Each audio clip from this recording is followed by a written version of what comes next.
Hello, everyone, and welcome back to another episode of the Lawyers in the Making podcast. I'm your host, as always, Nate Crespo, and today we have another extraordinary guest. She is a Boston College Law School graduate and the founder of Writing Law Tutors. She has held past positions as counsel of Reed Smith LLP and a special employment law counsel at Procasher Rose LLP. Super excited to have her on the podcast today, Mrs. Amanda Haverstick. Welcome to the podcast. How are we doing today? I'm great. You pronounced my last name correctly, which no one does. But I will correct you that it's Proskauer, and Frost. it's very hard to know how to pronounce it. So once you learn it, though, you'll know it. And it's a big New York City firm, and so it's good for you to know because you're in New York. Yeah, I've actually seen it before. For a class, we had to do like a mock interview for a job, and I actually applied to them to be a I think it was I forget the name of the position, but you basically just file papers. So I interviewed for them, not really. But Amanda, before we get started, can you tell the audience a little bit about yourself? Sure. Um, let's see. I was a lawyer for 20 years, and then I stopped in 2016. And I took a couple years off when my daughters were in high school.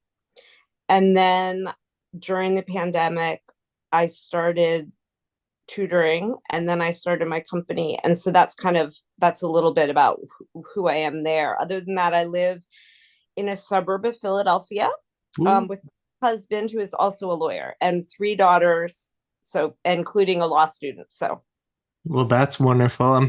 I'm happy to see the family is following the lineage there. it's pretty thick because my dad too. So we got a lot of lawyers. Everyone has to be a lawyer. See, my family's a little bit the opposite. I only have like two or three lawyers, so I'm like the first one to get into the field here. But let's go all the way back to the wonderful year of 1991. You were at the prestigious Harvard University. Congratulations on that. I know it was a long time ago, but that's a wonderful thing. You went to Harvard and you majored in East Asian Studies. And eventually, you ended up at Boston Law School 2 years later in 1993. So what went into the decision to go to law school? What was the factors? Why did you go? Oh, I labored over this decision so much that I made myself sick because I could not. Well, first of all, I was a paralegal for 2 years in between. So I thought that would buy me time to decide. And it would also help me understand if I wanted to go to law school.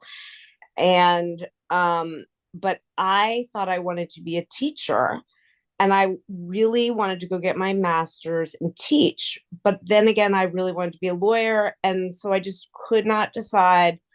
And it's kind of embarrassing how I came down to the decision. How'd you do? But you have to remember that this was 1991 and times were different. And I decided what I really wanted to do was stay home someday with my kids, and that I was more likely to meet a husband in law school who would allow that than a teacher. And that's terrible, but that's the truth. I also thought there would be more potential husbands at law school than at teaching, which at the time was a predominantly female industry. I mean, listen, I appreciate the raw honesty, but any rationale is a good rationale. And as your career went on, I'm sure you did not regret that decision, even if you were just looking for a husband. Well, it's no, but it's sort of funny because now I'm a teacher. So I mean, I'm a tutor and a coach, but it's really being a teacher. So I think the other reason was that I thought if I want to someday do both, it's much more likely if I go to law school that I could teach afterwards. But if I'm a teacher, the idea of going back to law school seems prohibitive at some distant future age. So I decided I better do the law school first. Yeah, it seems, and we'll get to it a bit later, but the writing law tutors, the founding of it was almost a full circle moment for you, and that's lovely. Oh, lovely. Thank you very much. It looks pretty when it's all said and done, but it's not pretty getting there some days. So. It's all about the journey. I heard someone said that. I quote a lot, in this podcast, but I can All never right. attribute it to anyone. Never. I just hear things and then I say it. So let's talk about the first year of law school, all the way back in 1993. People always say, I've said it's traumatic. People are like, no, it's not. Other people have said other things, but how was that experience for you? For me, it was like going off somewhere. It reminded me a little bit of when I had studied abroad in college, where you go, you're sort of away and you're with this group of people, and your universe is just so small. I mean, what happens in law school is your world, and you just don't really have, it's very hard to have bandwidth for something outside of law school. So you kind of just go into this bubble, and it's very intense in the fall. It's hard, and people are really strung out and overworked and overtired. And people tend not to be at their best when they're like that. And you also compete against each other on this curve. So it's very intense, but in the same way that going abroad is, and it can be, oh my God, I was in Japan, it was crazy. So it's like you make such good friends, like you just bond, and it's this time in your life where it's just a really special time, because I think your brain, you really have to change the way you look at everything. And so that process of having that done to your brain is very uncomfortable. But then once, at least for me, I had my sort of light bulb moment, and it was so wonderful. So that I loved law school. I mean, and first year was probably the best year, but it was intense at the beginning. I won't kid you. Yeah, I first I want to say, wonderful you went to Japan. I want to go to Japan one day. I watched I watched me and my brother. We got a brand new TV in my living room a year ago, and we watched like the 4K videos of like people walking through Tokyo. It looks amazing, and I want to go there one day myself. All Um, right. Well, there we go. Add it on my bucket list. But can you describe the sort of ways that you sort of, I guess, adjusted your brain as well as the life around you, sort of dealing with the bandwidth, like you said, of law school, the stress and all that comes with it. yes. In retrospect, I can analyze this, but at the time it was not purposeful or planned.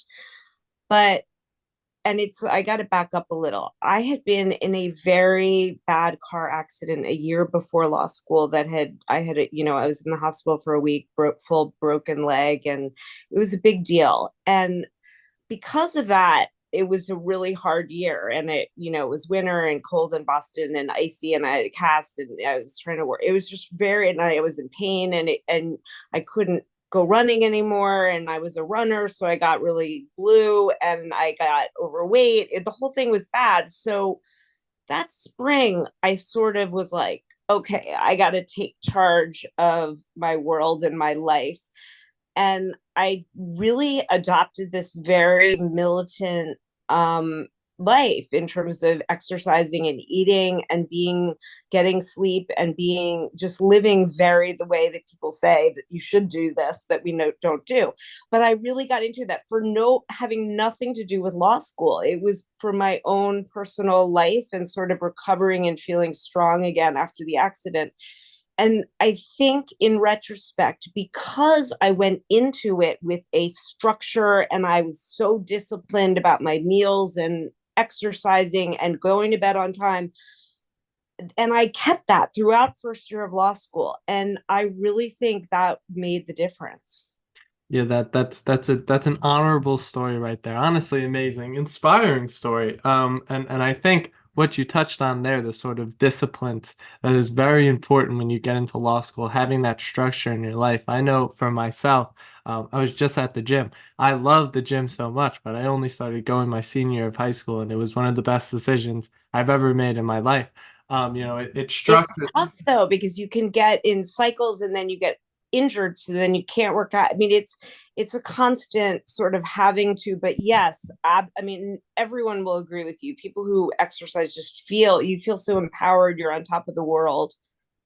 Yeah, and I've had and while I didn't break my leg last year, a bit like yourself, I hurt my back a little bit, and I was off from the gym for 3 months, and it was a tough time.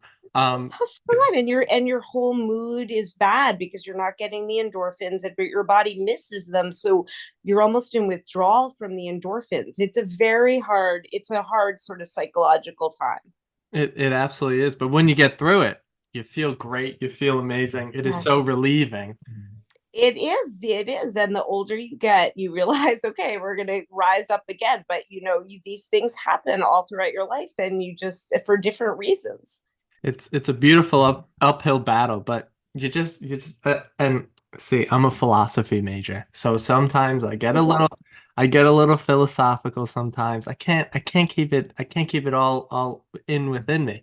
But Albert Camus, he has the myth of Sisyphus. You keep pushing that rock up the hill, it keeps coming back down, but you just got to keep doing it. You got to make it enjoyable.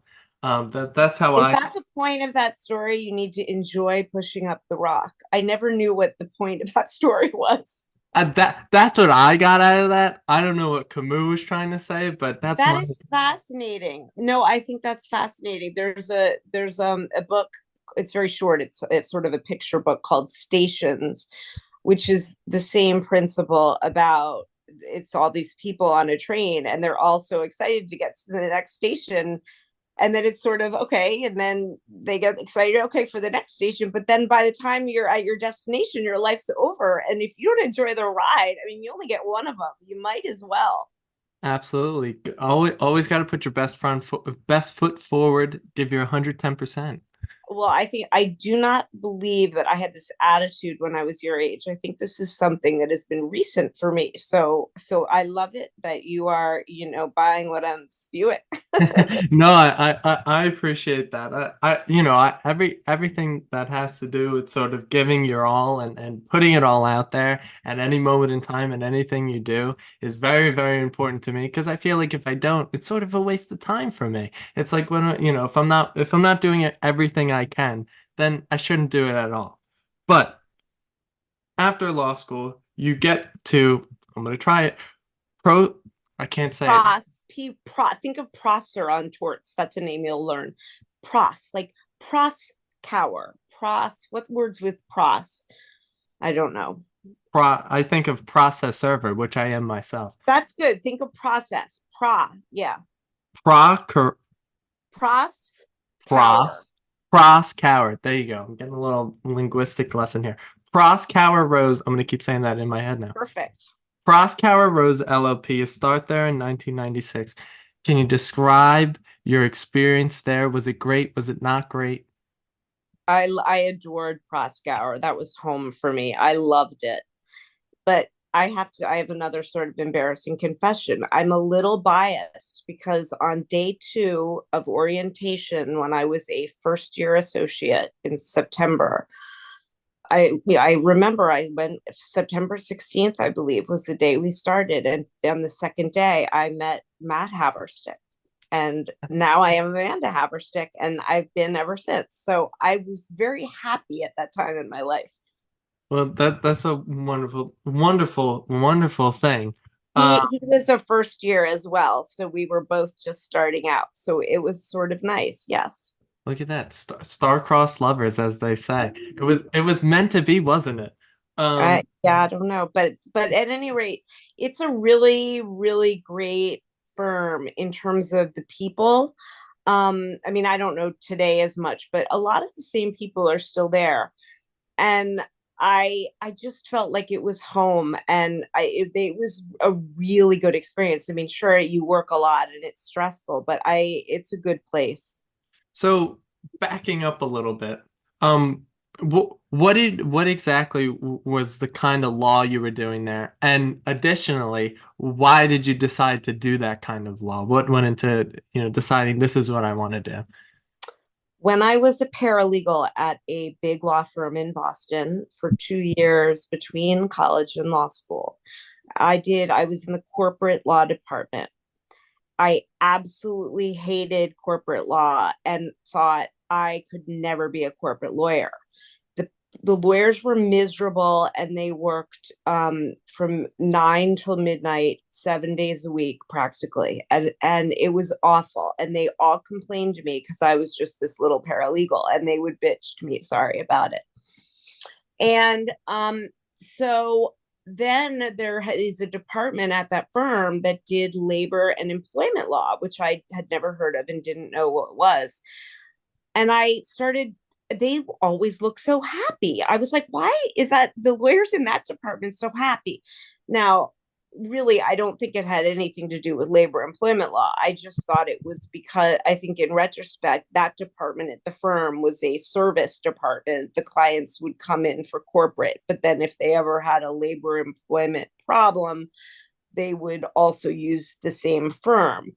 But at the time I didn't know that because I was 23 or whatever, or 22. And so I decided, maybe I want to be an employment lawyer because they seem so happy. So my decisions were based on things that in really were not valid, but I'm so glad that happened because I was able to know going into law school that I thought I wanted to be labor employment lawyer. And that really set me apart because most law students have no clue what they want to do, which is perfectly fine. But if you do, lawyers will get more excited. Lawyers who do what you want to do will be much more excited about helping you because they feel like you have something in common. And so that really helped me. But I did an internship during law school, labor at the Massachusetts Commission Against Discrimination. And I took throughout law school, I took labor and employment and ended up being the executive editor of our law review, and also of this supplement that we did on labor employment. So I had practiced at a Boston firm in the summer during law school and done labor employment. All of those things confirmed for me that I loved it and wanted to do it because, and that's a separate, you can ask me why, but so that is how I got into it. And that is what I did at Proskauer.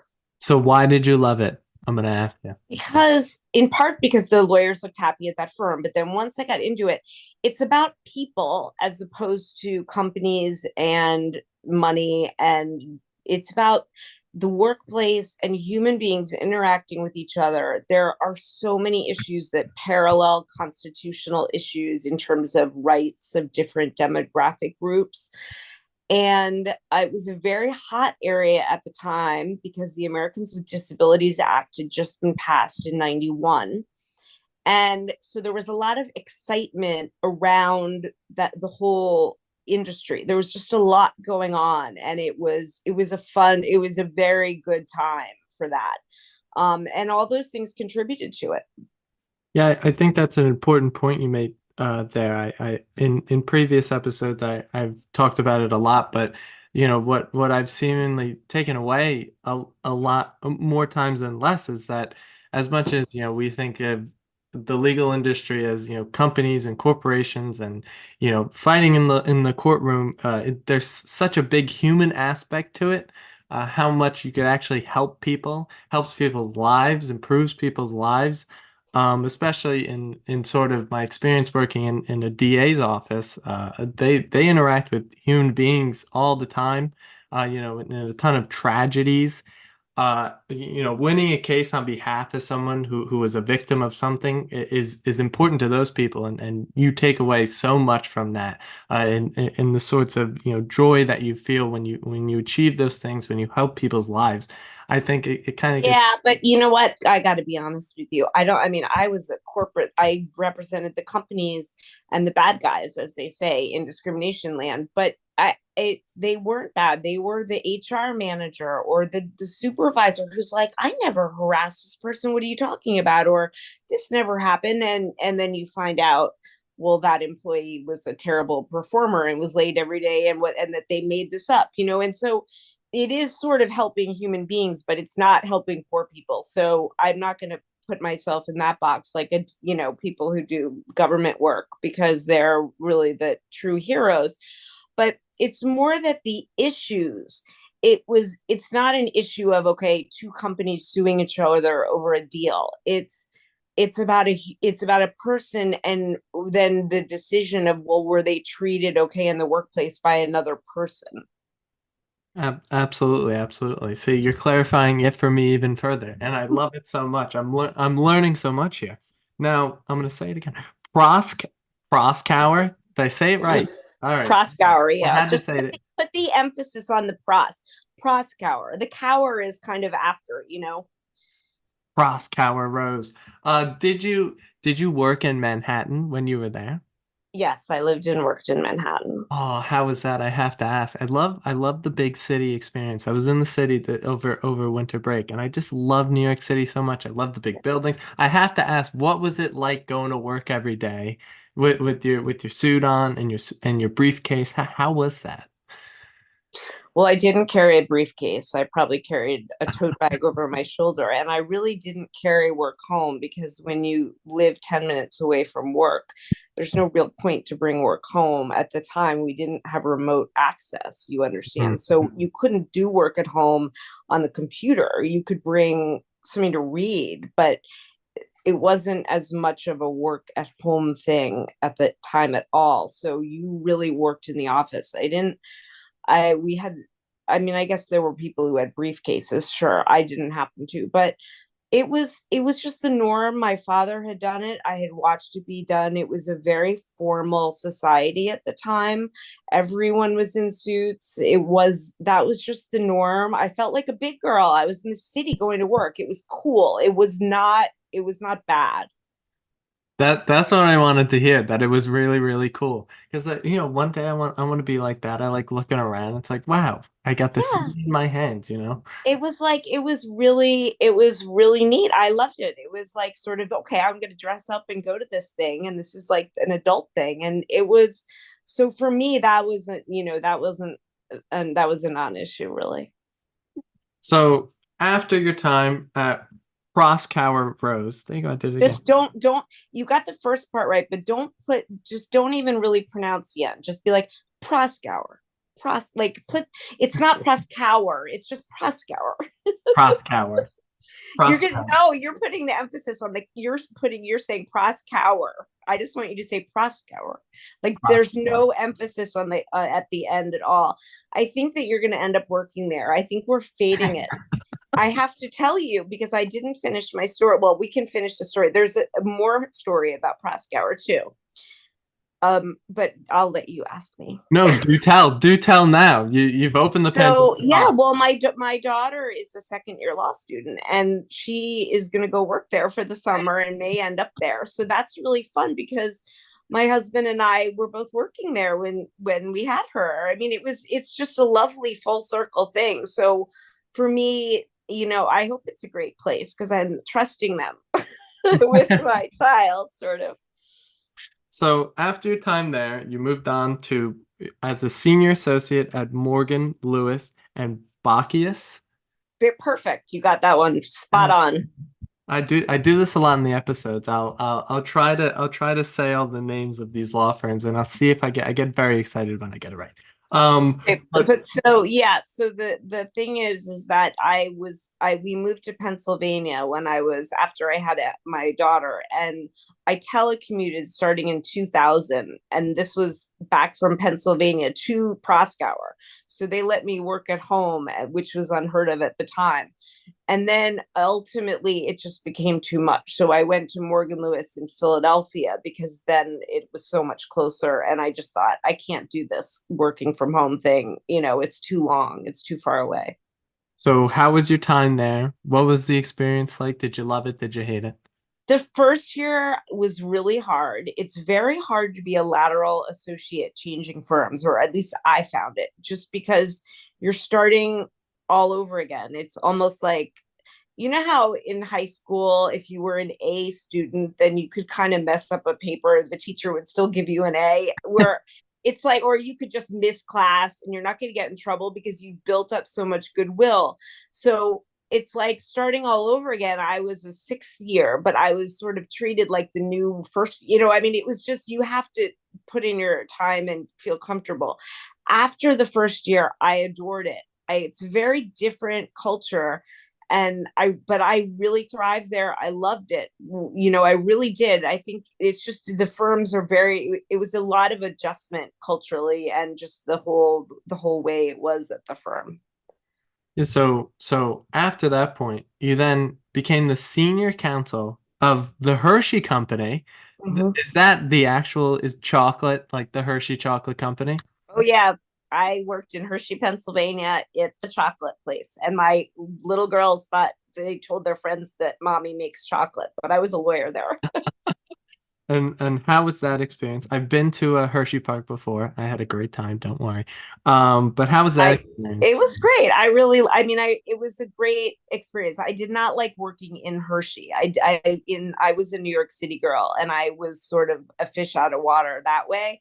But I loved I loved my boss. I loved my colleagues. I mean, it was a very positive experience. But I didn't like the location, and I also missed the cerebral challenges and the writing aspect of being a law firm lawyer. And I miss doing the depositions, not just being the client watching them. I wanted to do them and be doing the cases. So I that's why I decided to leave and go back to Proskauer.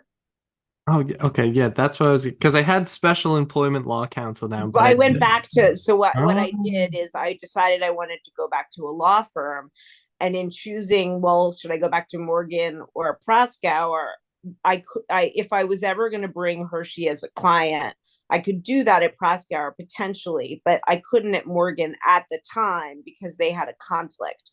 But now I think Morgan does their work, so I don't know. But at the time, and also Proskauer, just it always felt like home. It's sort of where I started. I just was like, oh, I could just see that being like that making sense. Also, because I had worked remotely for them before, I thought it would be more likely that that would work there. And so that's that story. so and wait, just going back to the Hershey Company, I have to ask, did you get any special benefits and incentives there? Sort of, you can come to Hershey Park whenever. Um, we got a discount at Hershey Park, certainly we did. And there was this company store, I mean, there was a store in our office building that was Hershey. I mean, there was Hershey chocolate everywhere. And I got to go on a tour of the Reese's peanut butter factory and eat a Reese's peanut butter cup coming off the line, Oh which is my an goodness. experience. Peanut butter tastes very different after it's congealed for 2 weeks, even. So that was cool. And it was just, yeah, the plant is closed now. The peppermint patty plant in Reading, Pennsylvania. But that we had a case against her. I mean, a case was brought against Hershey, some employee of that plant, and I got to go see all that, and those things were really cool. So that was definitely neat. Yeah, I just had to ask that question. I have a bit of a sweet tooth. I don't think I could ever work at the Hershey Company because Yeah, you I'd have be to eating buy. so You be disciplined about the chocolate. You do. I would be eating so much chocolate, an unbelievable amount, really. I have to ask though, with all these positions and all this moving around and working these long hours, how did you sort of balance, having your children at home and having all this work? What was that sort of balance like? It's not a balance in terms of calm. It's You've got intense stress about being a lawyer one way, and then you've got this intense stress of like the physically demanding job of taking care of small children who can't do anything for themselves, so you're constantly physically picking them up doing. They were so different that it was almost as if the two extremes canceled each other out. It's a very unhealthy way to go about life because, of course, you burn in the middle. I mean, it doesn't, but burning the candle at both ends because you just do both to the extreme. And you're not, by the time you're like with your kids, you're psyched because you've been working all day. And then by the time you go back to work, you're psyched because you're sick of your kids, right? So it really works out. And for me it worked out, but I think over time it took its tolls, and I would never call it balance. I mean, it was just sort of a crazy dynamic with a lot of adrenaline, I guess. And that's an interesting thing you brought up. I think it was a very good point, the sort of the two extremes canceling themselves out. That's a very interesting way to look at it. It's like that. Well, that was sort of the justification, but at the end of the day, well, then what about me and time? I mean, so I think it was unhealthy, but I've got some, baggage from all my days of doing this. So, but yeah, I mean, I think that it being in a big law firm, especially if you do litigation for me, because it's so deadline driven and there's all, it's sort of like sport kind of a little bit. And deals probably are too. I just don't know as much about them, but certainly if a deal's going down, you could be working around the clock. There is an adrenaline. You have a feeling that you are doing something very important that has to be done, and that makes you feel needed and very fulfilled. And you do get adrenaline and you do extraordinary things because you have to, and it's kind of a high, if that makes sense. Absolutely. No, that makes perfect. I mean, I don't have any children. So I can't exactly feel the But way that the work part was, adrenaline. You just sort of you get through it. I kept up my exercise, which was really important. um and I mean but I worked too hard and I was not good to my body. I mean, it's tough, so I think that it is really hard, but anyway. so those you took a good solid 6 years off. You became a I took career. well, I don't know. I stopped in 2016. Yeah, I mean 5 years. I guess I started tutoring in January 21. Is that 5 years or 6 years? I think it's five, but my math could be wrong. I believe that's fine. I'm not good with numbers. It's the gaping hole in my resume. You gotta be People are sensitive about how many years they were out. So you gotta make sure err on the side of less. No, I mean it's kind of funny in retrospect, but I should do a post about the gap in my resume. That would probably be a good post. I gotta figure out how to write about it. I mean, yeah, I'll be the first one to like and comment on that, and I'll be like, I know about this. We talked about this on the podcast. You became a career consultant at UPenn Law School. That's an interesting position. So can you talk? Yeah, and it was a very periodic, occasional. Like I just did it some work for them. I was not. Mhm. um I mean, I was on their staff for a year, but I didn't go in there, and I just did some projects for them. And that was just sort of as a nice, I mean, it was sort of nice that but that they involved me, almost because it's not something long term that one would do for, but it's something that helped me learn all about a lot of career things that were going on now, and just so that was very helpful for me. Absolutely. And we go to the full circle moment. You found Writing Law Tutors LLC. Can you talk about the process of founding that specific company? What went into it? Why you decided to do it? Because in December 2020, you have to remember we were in the throes of the pandemic. I had just moved at the time. I decided, okay, if I got to go back to work, I'm going to get my master's now, 30 years later or whatever, and go back and be a teacher. And I started studying for tests and learning history and blah, blah, blah. And I just hated it. So I decided I really didn't want to do that, but I had yet to figure out what I was going to do. And it just out of the blue, family friend of a friend type thing. I knew of a 1L who was struggling in writing, and would I ever tutor her? And it was kind of like, I had no idea there was such a thing as a law school tutor. I was a law school tutor. We didn't have those back when I was going to law school. And but I just started working with her sort of informally, and she paid me some amount, but it was just a small amount. And it was just the most extraordinary experience, and I just loved it so much that I got myself listed on a tutoring site and started tutoring law students. I was tutoring them at everything, though, which was probably not advisable, because I'm certainly not a subject matter in things like evidence or whatever, that I haven't done in however long. But I think that I got trained and I founded a company as really for a tax reasons. It's just an LLC. It's just me, but I wanted some structure and it's just for a business and, financial reasons. It's right to do. Absolutely. That's an interesting point you bring up that it was really just for financial reasons. Because I think, as much as we see these things from the outside, from the actual inside of why they're happening, is very important just as well, because they could inspire others to, take the step and do those kinds of things. Even if it's even just like you said when you were at Proskauer and you met your wonderful husband, the rationale of going to law school just to find a husband. Just those little things, those little decisions, they mean a lot. To you probably personally from the outside, people may have a different view, but I enjoy the story. I love it so much. I think it's a wonderful thing. And I'm always for people putting themselves out there. But I always see you very active on LinkedIn. What sorts of content are you putting out there?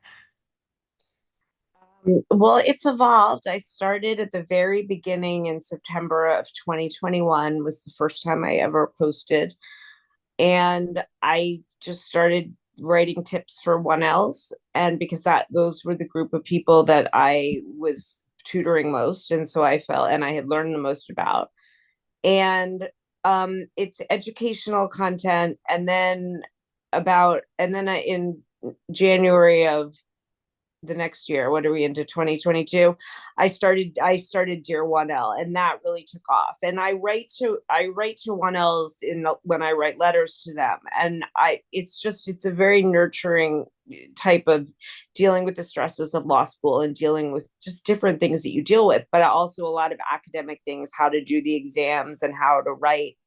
And then, but legal writing, just that was always my thing at work. I was always the brief writer, and everyone wanted me to write the briefs. And I like doing it. It took me too long to do, which they didn't like, but they liked that I did it. And so I started a year later with Dear Legal Writer. So I've got two series. One is on how to write and how to do legal writing, and then one is for law students. Occasionally, I'll write to 3Ls sometimes in different groups, but so that it just took off. I mean, I don't understand the whole LinkedIn thing. It's been great. I'm trying to figure out what it just because it's exploded. It's been really neat, but Yeah, that's fascinating, honestly, because you have a very large following, and the fact that you still don't really know the ins and outs of it all. Neither do I. I'm still pretty much figuring out the yeah, I basics mean, of I understand LinkedIn, but I don't know what the I don't. I mean, it's been extraordinary for my personal life. I think I'm in my business. I'm trying to figure out what I am doing and where I am going and how to leverage it maybe better. And but so that is all a process still figuring out. But I have met the most extraordinary people and had doors open for me. I mean, it's been wonderful in terms of broadening my world and having it's just fascinating people that I talk to all the time, and it's wonderful. So I love it. Absolutely, and I have to ask from that, are there any since starting in 2021, are there any of your favorite experiences that you have either reaching out to people, teaching them, tutoring them? Do you have any favorite moments that you'll never forget? Favorite moments. One of my favorite moments on LinkedIn, you mean, or in terms of tutoring, or I guess I can answer anyway. I would say, yeah, I no, I would have to prepare for that. I can't pick one. No, that's no worry. That's no worry. Is it a newsletter? Or are you actually specifically like messaging people based on, the sort of experiences they're talking about and how they want help? I am in the process of starting a newsletter, but I hate newsletters. So that is my problem because I have built up a visceral negativity toward this thing that my business coach tells me I must do because the fact that I do not have an email list is absurd given that I'm coming out with a book. So, and Uh, also if I ever want to, yes, I'm writing a book. Well, I put all my posts in a book all organized so that it is chronological and it can be a really good reference tool for the legal writing courses in law school, and there that does not exist right now as far as I'm concerned. I've probably read 100 books on law school and legal and probably another 200 on legal writing, but there it so I and but it's just my posts. It's not writing a whole book with, it's just my posts, but they're organized very it's going to be useful, I think. Well, that is fantastic. When the book comes out, you'll be the third person on this podcast with a book released. I actually messed it up a couple episodes. I told Brad Narstad, who was on the podcast. I said he was the only one. I was wrong. Dan Cotter also came out with the book, so you'll Oh, be the third. I know Dan Cotter. That's wonderful. Yeah, I think that I think out of the pandemic came a lot of people doing different interesting things, and I think that one of the things that one might do is write a book. And so people who've said they've always wanted to have maybe done it. I am not someone that always said I wanted to write a book, and I didn't sit down and start writing a book. I had zero intention to write a book when I started this. I just started posting. Well, that's wonderful, honestly. The fact that you never even planned on it and now it's really happening. Life throws curveballs at you sometimes, you got to make lemonade out of lemons. But I have to ask from that, do you have any of your of favorite books that you've ever read? It doesn't have to be about law or anything, but just something. Amanda Haverstick's book recommendations live on the Lawyers in the Making podcast. Do you have any favorite? I'm going to disappoint you a little bit because I hate reading. So I do not read for pleasure. I could tell you that I probably have read 10 books cover to cover for pleasure. And so I could tell you what those books are, but that is not a good recommendation. I really liked a book by Cal Newport called Deep Work, which I listened to the audio book of the entirety, and I thought it was extraordinary. But I did not physically read the pages. But that book I really was very interesting. It was a good book. It's a nonfiction. That's super interesting because just 2 episodes ago, Ernie Svensson had actually recommended Cal Newport as well. He brought it to my attention prior to the episode. We had a little phone call, but he brought it to my attention. His podcast, which is I believe it's also called Deep Work. I'm not really sure. Oh, I'm not sure. I don't know who that is that you're talking about. Sorry. Um, oh no, it's the Cal Newport. His podcast. His Oh, the Cal Newport's podcast. Yes, Oh, maybe yes. it is. Oh, that's good. I didn't know he had a podcast. That's neat. Yeah, so it's interesting. His name came up again. Clearly, it's a very good book and a very important podcast, and he's doing good things. I've heard the word deep work a lot before. Um, Mm. I listened. Yeah, it's a good book. It's way too masculine dominated in terms of people they talk about, and it's written for men because it doesn't take into account child rearing and doing things that are purposely unproductive, Mhm. from which we get incredible value in life. That is a big part of my world, but it is extraordinary for the working part and the thinking, and yeah, you'll like it. I will be getting it soon. Don't worry about that. I take the book recommendations very serious. And I always look to get the book the first possible day I possibly can. So here we go. This is I keep saying it's the new question. It's not. It's here to stay. But what are the sorts of things that you consume, not food, but consume either, on social media or what you read every day? What are the sorts of things that are crossing the transom of your mind on a daily basis?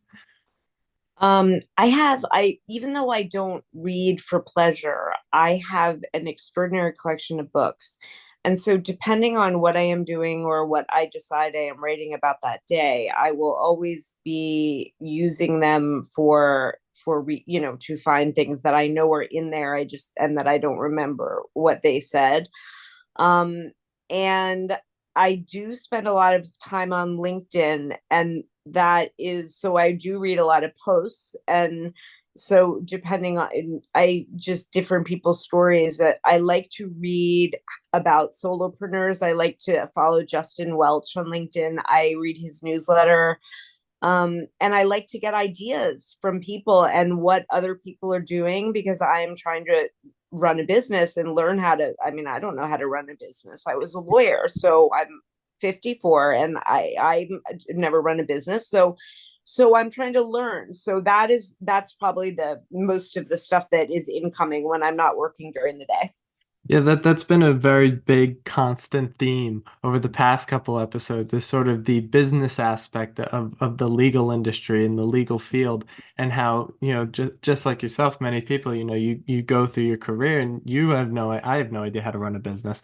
And Of course, why would you? And but it's one thing if you're figuring it out when you're 30, but if you're figuring it out 25 years later, it's harder. And so I think just because you haven't you didn't look, how when you learn something young and then it sticks with you. Absolutely. Now, second to last question here. You're always working, you're tutoring people, you got a family, but what would an ideal Sunday morning or Friday night look for Amanda? To have all my girls home and have a family dinner and play Scrabble and games in front of the fire. Oh, Scrabble. Do you have any other board game recommendations? I'm a big board game guy. Acquire. Oh, a choir. What is that game about?